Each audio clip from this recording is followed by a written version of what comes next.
মুসলমান ভাইজারে আমার, আপনাদেরকে একটা কথাই বুঝাইতেছিলাম, আমি আর আপনি দুনিয়ার সন্তানদেরকে, নিজেদের সন্তানদেরকে বন্ধুরা আমার উন্নত শিক্ষায় শিক্ষিত করার জন্য আমেরিকায় পাঠিয়ে দিলাম।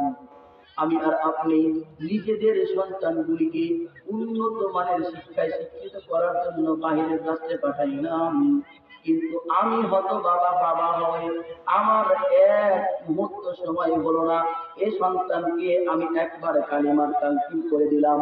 ও মুসলমান, অথচ আল্লাহ পাকের কোরআন জানিয়েছেন, কোন আল্লাহর বান্দা যদি দুনিয়ার সমস্ত শিক্ষায় শিক্ষিত অর্জন করে গাড়ি আর বাড়ি বন্ধুরা আমার মালিক হয়ে গেল, কিন্তু ঈমানের ন্যূনতম কালিমার তালকিন সে পায় নাই, রব্বুল আলামিনকে স্বীকৃতি দিতে জানে নাই, রাসূলের আদর্শ আর রাসূলের সুন্নাহকে মানে নাই, এ যখন আল্লাহ পাকের আদালতে যাবে, এ ব্যক্তি যাই নিঃসন্দেহে আল্লাহ পাকের জান্নাত থেকে হারাম হয়ে যাবে।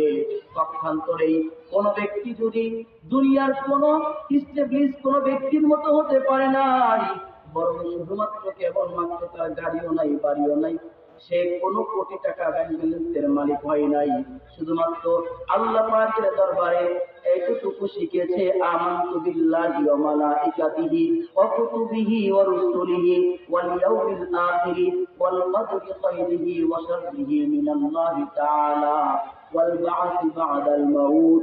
আল্লাহ বলেন, এ বান্দাটা যদি ন্যূনতম গরীব ভিক্ষুক হয়, তারপরেও আল্লাহ পাকের আদালতে তাকে জান্নাত নসিব করে দিবেন কে?